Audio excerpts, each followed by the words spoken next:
सार प्रणाम, दिल्ली दिल से में आपका स्वागत है। मैं हूं रीमा।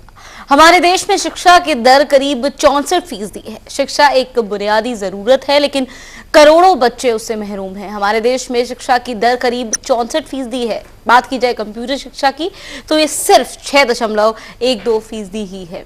ये बात भी सही है कि आजकल कंप्यूटर ज्ञान ना होना अनपढ़ होने से कुछ कम नहीं है। कुछ लोगों ने बीड़ा उठाया है हाशिए पर पड़े बच्चों को न केवल शिक्षित करने का, बल्कि कंप्यूटर की विधिवत शिक्षा देने का। और आज मुलाकात कराएंगे ऐसी ही एक जुझारू शख्सियत से।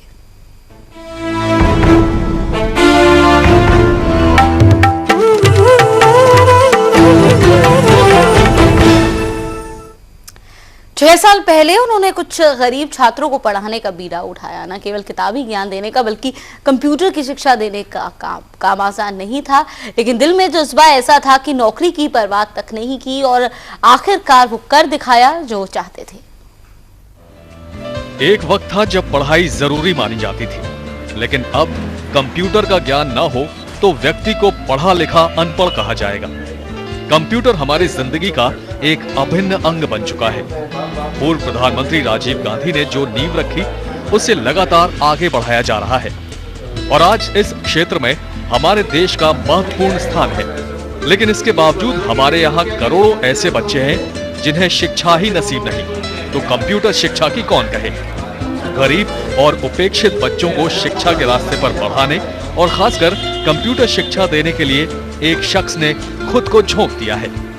मैं एक एनजीओ चला रहा हूं जिसका नाम है कश्यप एजुकेशन वेलफेयर एसोसिएशन, जिसका मुख्य उद्देश्य है कि देश के गरीब बच्चों को कंप्यूटर की बेसिक ट्रेनिंग देना है, जिससे कि उनका भविष्य उज्जवल बन सके। क्योंकि आगे आने वाले समय में कंप्यूटर की डिमांड है और बिना कंप्यूटर के आदमी बच्चा जो अधूरा है।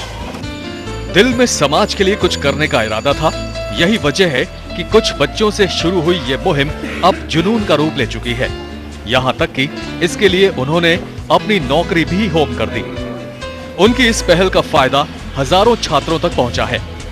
दिल्ली के संगम विहार से शुरू हुआ ये अभियान अब एनसीआर के तमाम इलाकों तक फैल गया है। ये भी सच है कि ऐसा कोई भी काम आसान नहीं होता, उसमें तमाम लोगों के सहयोग की जरूरत होती है और उसमें परिवार की बड़ी भूमिका होती है। मैं तो पूरी सपोर्ट करती हूँ और मुझे तो अच्छा लगता है। अगर पहले तो नौकरी भी करते थे और गरीब बच्चों को पढ़ाते हैं। चंद्रपाल का मानना है कि कंप्यूटर का ज्ञान जरूरी है और जब देश आगे बढ़ रहा है तो उसमें गरीब बच्चे क्यों पीछे रहें। उनकी पूरी कोशिश है कि ये मुहिम सिर्फ दिल्ली और आसपास नहीं, बल्कि पूरे देश में फैले, ताकि करोड़ों बच्चों को इसका फायदा मिल सके। शाहबुद्दीन, सारा न्यूज़ ब्यूरो, दिल्ली। स्टूडियो में हमारे साथ मौजूद है चंद्रपाल सिंह और साथ में है एक इस प्रयास के बेनिफिशियरी शांति स्वरूप। आप दोनों का स्वागत है शो में। चंद्रपाल जी, कितने साल पहले आपने मुहिम शुरू की थी? 6 साल के पहले। क्या ऐसा कुछ हुआ था जिसने ट्रांसफॉर्म कर दिया आपको और आपको लगा, क्योंकि जमी जमाई नौकरी आपने अपनी छोड़ी, तो अपने करियर को छोड़कर जो आप कर रहे हैं वो बिल्कुल छोड़कर एक बिल्कुल अलग ही उद्देश्य ले लेना, क्या कुछ ऐसा हुआ 6 साल पहले? 6 साल पहले जब दिल्ली में मैं आया था 1995 में, तो मैं सीए करने के लिए आया था। सीए की पढ़ाई के साथ साथ में मैं अपना पार्ट टाइम काम भी करता था। तो मैं किसी इंस्टीट्यूट में गया कंप्यूटर सीखने के लिए, तो वहाँ पे इतनी फीस मांगी कि वो फीस मुहैया नहीं कर पाया। तो फिर किताब लेके अपना काम शुरू किया। तो वही चीज़ है कि भाई हमें लगा कि भाई हम जैसे कितने ऐसे लोग हैं जो को पैसे नहीं दे सकते और उनको कंप्यूटर सीखना है, बिना कंप्यूटर कुछ है नहीं। तो वही दिमाग में रही कि भाई जब तक पैसे नहीं हैं तो आदमी कंप्यूटर नहीं सीख पाता। तो वो सब चीज़ें दिमाग में रही कि भाई चलो हम भी ऐसा काम करें कि हम जैसे कितने ऐसे लोग हैं जो कोई कंप्यूटर सीखना चाहते हैं, लेकिन पैसे न होने की वजह से वो नहीं सीख पाते। तब आप 6 साल पहले विधिवत शिक्षा नहीं ले सके पैसे की कमी से। 6 साल के दौरान ऐसा क्या कुछ हुआ कि आपने अपना एक इंस्टीट्यूट तक स्थापित कर लिया और अब आप समाज के हाशिए पर जो बच्चे हैं उन्हें शिक्षा देते हैं? मैंने सबसे पहले अपना जो बेस बनाया था, मेरी टाइपिंग स्पीड बहुत अच्छी थी, हिंदी इंग्लिश दोनों की। तो मैं पार्ट टाइम काम करता था, तो मैंने कंप्यूटर घर में ले लिया। तो घर में कंप्यूटर का काम, टाइपिंग का काम करता था, साथ ही साथ में बच्चों को पढ़ाता भी था। एक कंप्यूटर से शुरू एक कंप्यूटर से मैं अपना शुरू किया था, तो उसमें मैं रात को काम भी करता था और बच्चों को पढ़ाता भी था। तो वही 1 से 2, 2 से 4 अपने बच्चे आते गए, उन बच्चों को फिर मैं नौकरी पर रहता था तो बच्चों को पढ़ा के फिर उनको नौकरी पे भी लगाता था। जो बच्चे कामयाब होते थे अपना नौकरी करते थे। तो आज की तारीख में तकरीबन कितने बच्चे हैं जो ये शिक्षा ले चुके हैं? 2,500 करीब बच्चे मैंने अपने पढ़ाए हैं। बाकी मैं और कंपनी अकेले आपने बगैर किसी सहायता के? बिना किसी सहायता से। बाकी क्या है कि मैं कंपनियों में यहाँ की था ज्यादा था, क्योंकि मैंने मार्केटिंग का काम किया रेलीगेयर में, ऑल इंडिया बेस में मार्केटिंग का था। तो वहां पे मैं देखता था कि किस आदमी को क्या जरूरत है। तो ऐसे बच्चे हम गांव से देहात से उठा के लेके आते थे, तो अपने रोजगार की तलाश में रहते थे। तो उनको हम अपनी कंपनी में, अपने ऑफिस में उन बच्चों को ट्रेनिंग देते थे और उनको रोजगार भी देते थे उस समय। तो वो सब चीजें हमने रही। फिर उसके बाद में फिर समय बढ़ता चला गया, पूरी दुनिया देखी और गांव-गांव जाके उस चीज को हमने देखा कि भाई कहाँ पे किस चीज का अभाव है। लोग पढ़ तो जाते हैं, लेकिन वो आज के दौर में जो कंप्यूटर की शिक्षा लेनी चाहिए वो नहीं ले पाते, क्योंकि उनकी इतनी अवेयरनेस नहीं है। जब आदमी अवेयर नहीं है उस चीज के, तो आदमी को वो चीज देनी होती है। तो हम वो सब चीजें हमने ध्यान में रखी कि भाई कहाँ पे किस चीज का अभाव है, उस चीज को वहाँ पे मुहैया कराएं। एजुकेशन, हमारी सरकार सर्व शिक्षा अभियान तो चला रही है, लेकिन वो कंप्यूटर की शिक्षा न होने की वजह से बेरोजगारी हमारे देश में इसलिए ज्यादा बढ़ रही है कि भाई वो टेक्निकल दूर है, सर्व शिक्षा तक बहुत सफल नहीं है। सरकार खुद ये बात मानती है। 2,500 बच्चों को फायदा पहुंचा है चंद्रपाल सिंह जी की इस शुरुआत से, और उनमें से एक बेनिफिशियरी है हमारे साथ शांति स्वरूप। शांति, आप कितने साल पहले जुड़े चंद्रपाल जी के इस प्रयास से? मैं करीब 3 साल पहले दिल्ली में आया था रोजगार की तलाश में। कहाँ से आए थे? मैं यूपी से आया था। अच्छा। और ग्रेजुएशन कंप्लीट करने के बाद गांव देहात से बिलोंग करता हूं, मैं किसानों के फैमिली से हूं। और हर व्यक्ति जो पढ़ रहा होता है, एक ख्वाब होता है कि मैं रोजगार पाऊं, अच्छा व्यक्ति बनूं। दिल्ली आया, यहाँ किराए पे रहने लगा, मगर काफ़ी धक्के खाए। कभी इधर गए, कभी उधर गए, और पैसे की भी कमी थी घर पे। जहाँ भी जाते कोर्सेज की हाई फाई फीस मांगी जाती, जो मेरे लिए पॉसिबल नहीं था। छोटे मोटे काम भी किए। एक दिन अचानक चंद्रपाल जी से मुलाकात हुई। किसी शख्स ने बताया कि ऐसे भी व्यक्ति हैं यहाँ संगम विहार के अंदर दिल्ली में जो मदद भी करते हैं लोगों की। तो चंद्रपाल जी से मुलाकात हुई तो देखा उनकी हालत काफी अच्छी नहीं थी, फिर भी वो मदद में लगे हुए थे लोगों के। बिल्कुल, यहाँ से क्या हुआ ये जानेंगे। एक ब्रेक का वक्त है शांति, एक छोटा सा ब्रेक लेंगे और उसके बाद शांति की कहानी को आगे बढ़ाएंगे। जाहिर तौर पर उनका जज्बा और चंद्रपाल जी का जज्बा मिलकर जो रंग लाया वो काफी प्रेरणादायक होगा कई लोगों के लिए, वो जानेंगे। लेकिन फिलहाल एक छोटा सा ब्रेक।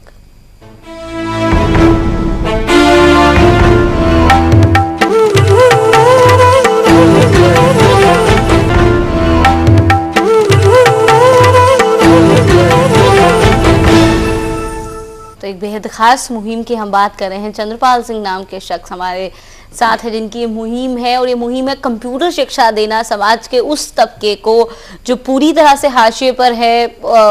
वो सेक्शन ऑफ सोसाइटी जो शायद सपने में भी नहीं सोच सकती पैसा खर्च करके अपने बच्चों को कंप्यूटर की विधिवत शिक्षा दिलाना, उसे कंप्यूटर शिक्षा देकर मेन स्ट्रीम से जोड़ने का काम दिलाने का, रोजगार दिलाने का काम तक चंद्रपाल सिंह जी करते हैं। और एक बेनिफिशियरी उनके इस प्रयास के शांति स्वरूप हमारे साथ हैं। शांति अपनी कहानी सुना रहे थे ब्रेक से पहले, उसे आगे बढ़ाना चाहेंगे। शांति। फिर मैं चंद्रपाल जी से मिला, उन्होंने मेरी कथा सुनी, व्यथा कहानी सुनी, तो कहे कि मैं भी कभी एक किसान फैमिली से बिलोंग करता था और तुम्हारी मेरी कहानी मिलती जुलती है, लेकिन चिंता मत करो, तुम्हें ज़्यादा धक्के नहीं खाने पड़ेंगे अगर मैं हूँ तो। उन्होंने अपने यहाँ बुला के मेरे को कंप्यूटर एजुकेटेड किया, गाइडलाइंस दी और काफ़ी अच्छा मेरा कॉन्फिडेंस बढ़ा। इवन उन्होंने आगे एजुकेशन के लिए भी मोटिवेटेड किया, जिसका परिणाम स्वरूप अभी मैं पीजी कर रहा हूँ। बीच में मेरी पढ़ाई भी नहीं छोड़ी और काम भी चलता रहा। इनके यहाँ मैंने काफ़ी सीखा और बाद में अच्छी खासी कंपनियों में काम भी किया और अच्छा खासा एक सफल व्यक्ति इस वक्त।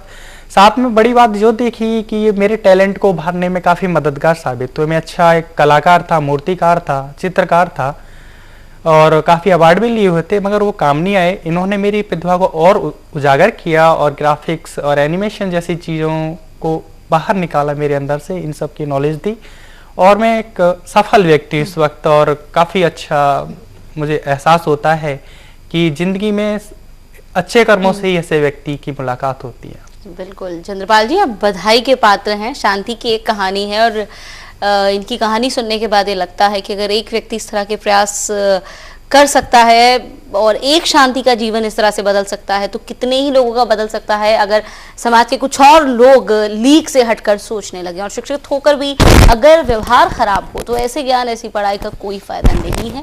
इस मुहिम का एक हिस्सा बच्चों को ज्ञान के साथ साथ अच्छा नागरिक बनाने और उन्हें आगे के लिए तैयार करना भी है। शिक्षा सभी बच्चे के लिए जरूरी है और अब तो सरकार ने इसे मौलिक अधिकार बना दिया है। हालांकि अभी इसे लागू किया जाना बाकी है, लेकिन यह भी सच है कि चंद्रपाल जैसे लोग सरकार का काम काफी आसान कर रहे हैं। वो बच्चे जो उपेक्षित जीवन जीने को मजबूर हैं, उन्हें शिक्षा देकर इस योग्य बनाने की कोशिश कर रहे हैं ताकि वो अपने पैरों पर खड़े हो सकें।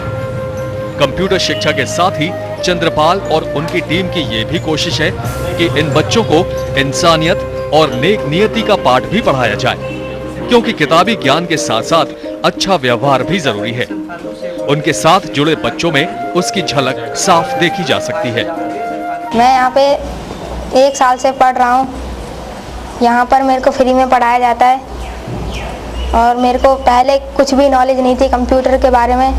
अब मैं बहुत कुछ सीख चुका हूँ।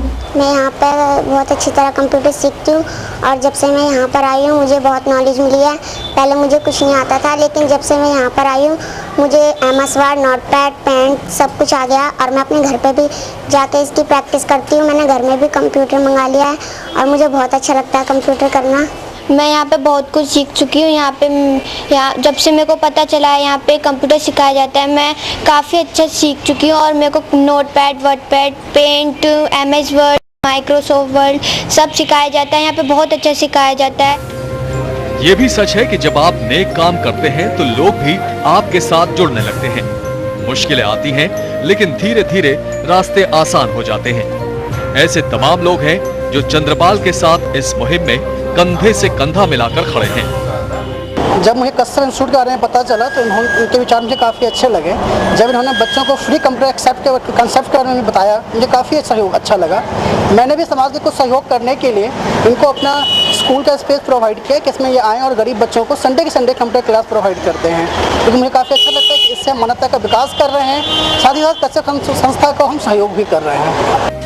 चंद्रपाल सिंह की मुहिम में वो लोग भी जुड़े हुए हैं जो कभी उनके छात्र हुआ करते थे। यहाँ से निकले बहुत से छात्र अच्छी कंपनियों में काम कर रहे हैं।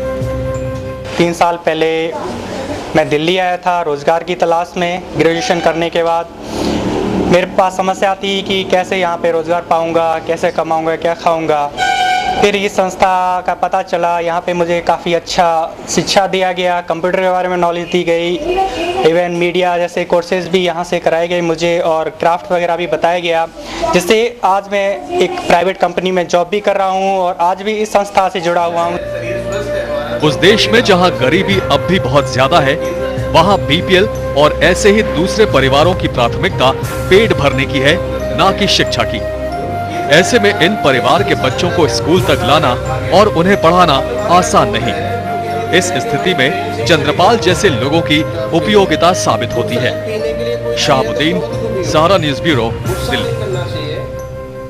चंद्रपाल सिंह हमारे साथ स्टूडियो में। शांति स्वरूप भी हैं जिन्हें काफी फायदा मिला है इस प्रयास का। चंद्रपाल जी, 20 कंप्यूटर्स इस वक्त आपके इंस्टीट्यूट में हैं, तो क्या कोई मिनिमम चार्जेस आपने रखे हैं सीखने के लिए या ये पूरी तरह से निःशुल्क है?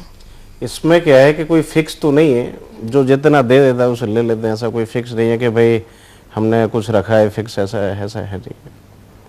तो उसमें ये है कि भाई व्यवस्था शुल्क के नाम पे जो आदमी दे देता है वो ले लेते हैं। कोई कहता है कि भाई हमारे पास में बिल्कुल भी नहीं है, तो उसके लिए भी मना नहीं है, वो भी आके हमारे यहाँ सीखता है और सीखते रहे हैं बच्चे, ऐसे कोई दिक्कत नहीं। यानी कि कोई फीस स्ट्रक्चर नहीं रखा हुआ है? फीस स्ट्रक्चर हमारा कोई फिक्स नहीं है। और ये नहीं कि 1000 रुपए 2000 रुपए इस तरह का कोई फीस रहे, ऐसा कुछ नहीं है। तो कोर्स प्लानिंग किस तरीके की? कोर्स प्लानिंग हमें बच्चों को वो चीज सिखाते हैं जो कि बच्चा सीखने के बाद बच्चा हो चाहे बड़ा हो, ऑफिस में उसको काम मिल सकता है आराम से। बेसिक की सभी चीजें सिखाते हैं, जैसे Word, Excel, PowerPoint, email, internet, scanning, office में लेटर कैसे ड्राफ्ट करते हैं, किस तरह के काम होते हैं, मतलब ऑफिशियल जो हमें ऑफिस की चीजें होती हैं हम पूरा ऑफिशियली वर्क बताते हैं बच्चों, चाहे वो छोटा बच्चा है चाहे बड़ा बच्चा है। चैलेंज रहता है उसके बाद किस तरह से नौकरी ढूंढने में उनकी मदद की जाए, नौकरी तो प्रोसेस कैसे रहती है नौकरी ढूंढने में क्या है कि असल में क्या है कि मैंने 8-10 कंपनियों में काम किया है, तो मैंने वहाँ पे क्या टीम डेवलप की है ऑल ओवर इंडिया। ये नहीं कि मैं दिल्ली में की, ऑल ओवर इंडिया मैंने टीम डेवलप की, ब्रांचें डेवलप की। तो वहाँ पे क्या है कि अपना एक रिलेशन बना रहता है एक सीनियर लेवल के साथ में। तो जो आदमी सीनियर लेवल पे होता है तो उसके लिए रिक्रूटमेंट की दिक्कत ज्यादा होती नहीं। तकरीबन कितने ऐसे युवा होंगे जिनको आपने इस प्रयास के जरिए नौकरी दिलवाई है, रोजगार मिला है जिन्हें? इसमें कम से कम रैली गेयर में हमने जो कंपनी थी उसमें 700-800 लोगों को रखा है अक्रॉस इंडिया। अक्रॉस इंडिया की बात बता रहे हैं। और कुछ तो ऐसे थे को हमारी संस्था से नहीं जुड़े थे, कुछ ऐसे थे हमारी संस्था में पढ़ के गए थे। और ऐसा नहीं जो 12वीं क्लास के बच्चा है कंपनी में तो अंडर ग्रेजुएट को रखते नहीं है, तो 12वीं क्लास वाले बच्चे को किसी डाटा एंट्री ऑपरेटर के लिए रख दिया, किसी सीए के पास में उसे रखवा दिया, या किसी दुकान पे कोरियर कंपनी में डाटा एंट्री का काम होता है। इसलिए चूंकि क्वालिफिकेशन भी देखी जाती है, जो ग्रेजुएट लोग होते थे उनको हम कंपनी में रखते हैं। जब आपने जॉब छोड़ी इस संस्था को पूरा टाइम पूरे एफर्ट्स देने के लिए, जब आपने अपनी जॉब छोड़ी तब क्या प्रोफाइल थी आपकी? मैं वाइस प्रेसिडेंट था, कुमार शेयर ब्रोकर में वाइस प्रेसिडेंट। तो आपको नहीं लगा कि एक ऐसी मंजिल पे आकर आपने अपना करियर दांव पे लगा दिया, आपने जॉब छोड़ दी जब आपके पास अच्छी खासी प्रोफाइल थी, और अगर आप इतने साल उस डेजिग्नेशन पे और लगाते तो शायद आप और काफी बड़े ओहदे पर होते? क्या इस तरह का कोई खेद कभी मन में आया, पुनर्विचार करने की सोची आपने? नहीं, ऐसा कुछ नहीं दिमाग में आया, क्योंकि जो आदमी इतना अनुभव लेके बैठा है तो पैसा कमाना कोई बड़ी बात नहीं, अपने लिए पैसा कमाना कोई बड़ी बात नहीं है, लेकिन मेन है जो अपने दिल की भावना है, जो दिल के अंदर जो खुजली होती है आदमी की कि भाई जो हम नहीं कर पाए हमारे बच्चे करें। हमारे बच्चे का मतलब है हमारे जो देश के बच्चे हैं वो करें। क्योंकि होता क्या है कि मेरे बच्चे हैं, मैं 2 बेटी 1 बेटा है, मैं अपने किसी भी अच्छे स्कूल में पढ़ा सकता हूँ, लेकिन नहीं, मेरे बच्चे सरकारी स्कूल में पढ़ते हैं और मैं संडे के दिन अपने बच्चों के साथ और बच्चों को भी पढ़ाता हूँ। क्योंकि अपने बच्चों को मैं साथ अकेले पढ़ाऊंगा तो अकेले बच्चे पढ़ेंगे ना, बाकी सबको पढ़ाऊंगा तो मेरे बच्चे भी साथ में पढ़ेंगे। तो वो सब चीज़ें, तो ऐसा कुछ नहीं है कि मैंने पैसे के लिए कुछ करना है, लेकिन एक मन में भावना रहती है कि भाई हमने कुछ काम करना है तो करना है। पैसा तो अपना रोजी रोटी अपने निकल आती है, ऐसे कोई दिक्कत नहीं। बहुत नई विचार है। और कितने लोग होंगे ऐसे जो खुद विफल होके आगे शायद तो बहुत सारे लोगों को सफलता के आयाम देने की सोचे, खुद कभी तंगी रही, कमी में अभाव में रहे, इसलिए आगे दूसरों को जिनसे शायद कोई रिश्तेदारी या नातेदारी के साथ वो इस धरती पर नहीं आए हैं लेकिन उनके लिए चीजें बेहतर करने में लगे, बेहद कम लोग होंगे। चंद्रपाल सिंह जैसे लोग हैं जिनके जज्बे की हम कदर करते हैं।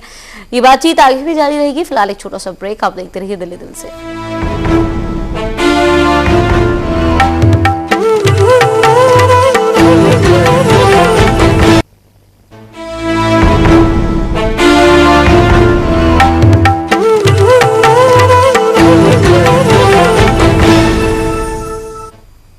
और दिल्ली दिल से में लगातार बात हो रही है एक ऐसे शख्स की जिसने पीड़ा उठाया है समाज के हाशिए पर रह रहे बच्चे युवाओं को विधिवत कंप्यूटर शिक्षा देने का।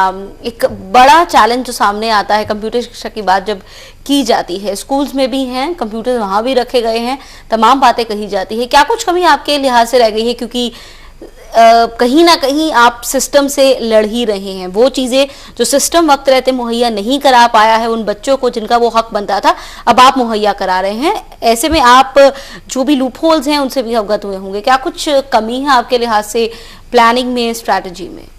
होता क्या है कि सरकार ने गवर्नमेंट में स्कूलों में कंप्यूटर तो बहुत सारे दिए हुए हैं, लेकिन उनको ये देखने वाला कोई नहीं है कि भाई कंप्यूटर सही है या खराब है। अब खराब है तो क्यों खराब है, उनको ठीक कौन करेगा? तो वहाँ के जो एम्प्लॉय हैं वो सिर्फ नौकरी कर रहे हैं, भाई कंप्यूटर खराब हो गए, जब तक ठीक नहीं होंगे बच्चे पढ़ेंगे नहीं। और एक एक कंप्यूटर पे 4-4, 5-5 बच्चे हैं, उनको कितना टाइम मिलेगा? एक क्लास में अगर 60 बच्चे हैं और 10 कंप्यूटर हैं या 15 कंप्यूटर हैं तो उनको कैसे करेंगे? तो उस चीज़ का है जो वहाँ पे एक फॉर्मेलिटी पूरी करते हैं। और हमारे यहाँ क्या है कि हम बच्चों को एक कंप्यूटर होता है और एक बच्चा बैठेगा, 1 घंटे पूरा काम करेगा। प्रोजेक्टर के थ्रू हम बच्चों को पढ़ाने की देखिए कि प्रोजेक्टर की थ्योरी हम एक साथ में 100 बच्चे 200 बच्चे जितने आ जाए उन बच्चों को पढ़ा सकते हैं। तो वहाँ पे क्या है कि प्रैक्टिकली ट्रेनिंग, जो लाइव ट्रेनिंग होती है, जैसे कहते हैं कि हमने किसी को ईमेल बताना है तो एक बच्चे को बताएं या 100 बच्चों को बताएं या 200 बच्चों, मतलब लाइव ट्रेनिंग पूरा कैसे देते हैं, क्या देते हैं, उससे के माध्यम से क्या होता है कि बच्चा जिसके घर में कंप्यूटर है और इंटरनेट है, इंटरनेट तो एक किताब है, वो किताब को खोलना बताना ही हमारा काम है। तो वो सब चीज़ें, तो स्कूलों में गवर्नमेंट ने जो स्कूलों में कंप्यूटर दिए हैं वहाँ पे उन सब चीज़ों का अभाव है कि भाई बच्चे इंटरनेट नहीं पाते, बिना इंटरनेट तो कुछ भी नहीं है। इंटरनेट के माध्यम से हम जैसे डिक्शनरी है, डिक्शनरी को हमें जब खोलना ही नहीं आएगा तो कैसे वो काम करेंगे। तो चीज़ है, कंप्यूटर अपने आप में किताब है, इसमें अलग से किताब खरीदने की जरूरत नहीं है, लेकिन उस बच्चे को बताना है कि भाई कंप्यूटर किताब है। आपके पास कितने इंस्ट्रक्टर्स हैं जो इस पूरे प्रयास में मदद करते हैं आपकी? नहीं, अभी तो फुल टाइम तो मैं मेरा एक टाइम शेड्यूल है, सुबह 6 बजे से 9 बजे तक मैं सुबह का टाइम रहता था मेरा जब मैं जॉब करता था, और शाम को 7 बजे से और 10 बजे तक का 11 बजे तक, ये मेरा शेड्यूल। बाद में मेरे जो बच्चे थे, जो मेरे बच्चे फुल टाइम वाले जो ब्रांच मैनेजर की मैं बच्चों को ट्रेनिंग दे रहा हूँ, वो बच्चे मैं पढ़ाता था उनको, वो आगे बच्चों को पढ़ाते थे। ऐसा कोई हमने डेडिकेटेड स्टाफ नहीं रखा था कि भाई हमने बंदा हायर कर लिया 10,000 15,000 वाला, क्योंकि अपने पास में इतनी इनकम नहीं है। जब इनकम नहीं है तो खर्चा कैसे करेंगे। तो हमारे जो बच्चे हैं और हम अपने हिसाब से बच्चों को पढ़ाते हैं, हमारा बच्चों को तैयार करना है। एक आर्मी का जवान तैयार होता है देश की रक्षा के, इसी तरह से हम एक टीचर तैयार करते हैं कि वो हमारे हिसाब से बच्चों को पढ़ाए। अब खुद में वन मैन आर्मी की तरह है, आप A to Z सब कुछ सब टेक्निक अब सिखाते हमारे यहाँ हैं, पे पर्सनालिटी मेरे डेवलप पास में करते क्या है हैं। कैसा लगता है आपको जब आपके द्वारा तैयार किया गया एक फाइनल प्रोडक्ट आपके सामने आता तो है? अच्छा लगता है, बहुत बढ़िया लगता है। घर वालों को कैसा सपोर्ट रहता है आप तक, कैसा रहा इस पूरे घर वालों का सफर तो में? बिना घर वालों के सपोर्ट के तो कुछ हो नहीं सकता है, जिसमें कि हमारे पूरे परिवार है, रिश्तेदार भी हैं, उनका पूरा मॉरल सपोर्ट और फाइनेंशियल सपोर्ट भी रहता है कि चिंता मत करो हम हैं, और जो भी आपने करना सोचा आप करो, कोई दिक्कत नहीं। तो ऐसा उनके जज्बे की भी तारीफ करेंगे। फिलहाल इस चर्चा को यहीं विराम देंगे। चंद्रपाल जी, शुक्रिया दिल से में आने के लिए। शांति, आपका भी बहुत बहुत शुक्रिया। भविष्य के लिए शुभकामनाएं आपको। तो ये है एक नेक प्रयास, और यही है हमारी दिल से मुहिम का हिस्सा। ऐसे ही नेक प्रयास समाज में वो लोग जो लीक से हटकर सोच रहे हैं और निस्वार्थ भाव से ऐसा कुछ करके दिखा रहे हैं जो दूसरों को प्रेरणा दे, ऐसे प्रयासों को सामने लाना। फिलहाल आज के दिल से के सफर में इतना ही, दीजिए इजाजत।